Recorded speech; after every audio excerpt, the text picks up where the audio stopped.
आवाज येतो सगळ्यांना? सर्वप्रथम मी माझी छोटीशी ओळख करून द्यायला आवडेल. माझी नाव चेतन भारत पवार, राहणार इथंच पांगरी गावातून आहे, याच तालुक्यातील. आणि माझं शिक्षण जे आहे BSc फायनल झालेलं आहे. आणि या बिझनेसच्या अगोदर काय होतो आणि सध्या काय एवढं तुम्हाला सांगत ऐकायला तयार आहात तुम्ही? तर बघा मित्रांनो, या बिझनेसच्या अगोदर मी एक MPSC चा विद्यार्थी होतो. गेल्या 4 ते 5 वर्षापासून MPSC करत होतो. आणि मी जेव्हा MPSC करायला गेलो होतो तेव्हा 2019 मध्ये भरती निघालेली होती, पोलीस भरती. तेव्हा पोलीस भरतीची डेट वगैरे सगळं निघालेलं होतं, पेपरला जाणारच होतो की तेव्हा एक मेसेज आला की इलेक्शनमुळे तुमचे पेपर पुढे ढकलण्यात आलेले 2019 मध्ये. आणि तेव्हा इलेक्शन झाल्याच्या नंतर 2 वर्ष सरकारामध्येच गेले. म्हणजे कसं, याची सरकार फाड त्याची सरकार फाड, बरोबर. आणि त्याच्यानंतर मग पेपरची डेट आली. डेट आल्याच्या नंतर अजून पेपरला जावं की नंतर एक अजून गुड न्यूज आली की कोरोना आला, बरोबर. कोरोनामध्ये अजून 2 वर्ष माझे पुढे गेले.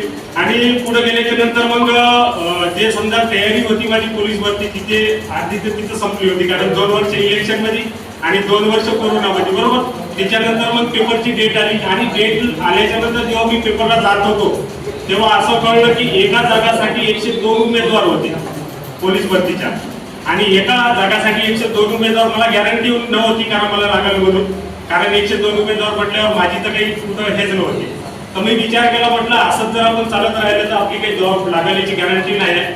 पण मी कुठंतरी म्हटलं ह्या MPSCच्या मागे न लागता आपण काहीतरी साईड बिझनेस करावा म्हणून मी आर्मीमध्येच माझं सेतू चालू केलं होतं, शिवनेरी चौकात पार्टनरशिपमध्ये. आणि मी सेतूमध्ये सेतू चालू केलं. आणि त्याच्यानंतर ते ऑनलाईनचे कामं वगैरे असते ना, ते ऑनलाईनचे कामं चालू केले. जसं थोडंफार पॉलिटिक्समध्ये ओळख होती तर गावोगावी जाऊन मी कॅम्प वगैरे घ्यायचे, आधार कार्ड पॅन कार्ड यायचे. आणि कम्प्युटरचं काम जमत होतं म्हणून छान पद्धतीने माझं काम चालू होतं. आणि माझं दिवसाचं 2-3 हजार रुपये इन्कम होतं. आणि ते इन्कम चालू असताना मला कुठेतरी वाटत होतं की नाही, ह्या इन्कम मध्ये आपलं भागणार नाही, बरोबर. तर त्याच्यासाठी काहीतरी पार्ट टाइमची इन्कम गरज आहे आपल्याला, 5 ते 10 हजार रुपये ते बेटर म्हणून माझ्याच गावातल्या एका व्यक्तीने मला बिझनेस बद्दल सांगितल्यानंतर त्यांनी मला कॉलवर त्यांच्या सिनियर सोबत बोलणं करून दिलं की बघा सर, तुम्ही या पद्धतीने आता काम करत आहे, तुमचं त्याच्यामध्ये भागत नाही, पण एक पार्ट टाइम म्हणून द्यायला सुरुवात करा. आणि मी दुसऱ्या दिवशी आलो, सेमिनार मध्ये बघितलं. आणि हे लोक सांगत होते की कमीत कमी 1200 आणि जास्तीत जास्त 2,10,000. कारण गणित मध्ये थोडं चांगलं होतं, कॅल्क्युलेशन लावलं, हप्त्याला 2,10,000, महिन्याला 8,40,000 आणि वर्षाला 1 करोड. आणि मला गरज किती होती? 5 ते 10 हजार रुपयाची. तर मला पटलंही नाही आणि पचलंही नाही, म्हणून मी कुठेतरी याला इग्नोर करत होतो. म्हटलं हे काही नाही, फेकाफुकीचे काम चालू आहे म्हटलं.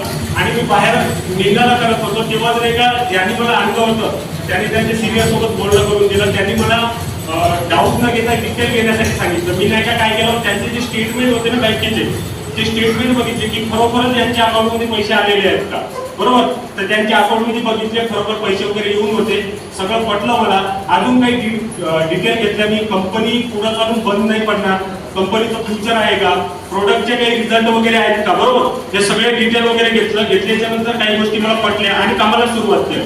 आणि कामाला सुरुवात केल्याच्या नंतर आपण कुठं जातो, सर्वप्रथम जवळच्या लोकांजवळ, बरोबर. जवळच्या लोकांजवळ गेलो, जवळच्या लोकांना काही विश्वास वाटला नाही, कारण असं काही पटत नाही.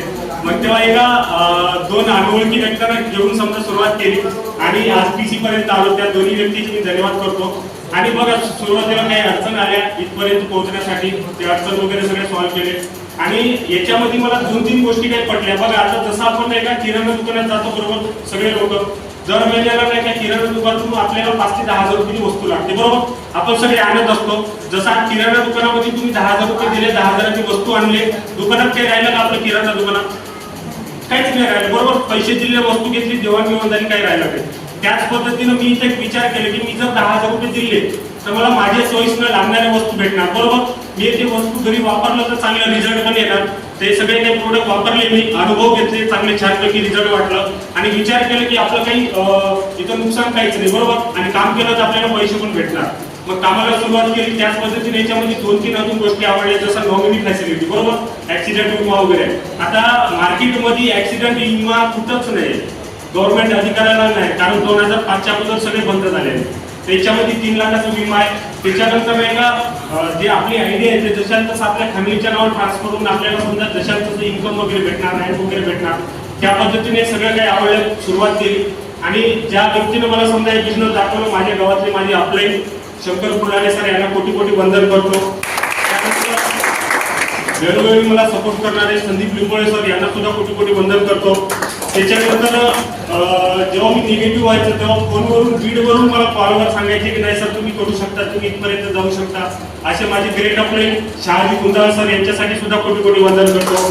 आणि आज ज्या व्यक्तीला इंटॅक्ट भारतामध्ये ज्या व्यक्तीनं असं एक नाव बनवलेलं आहे, mister Datta Limbole sir, 180 WPC, 180 ITC, ceiling achiever, BMW car owner mister Datta Limbole sir यांना सुद्धा कोटी कोटी वंदन करतो.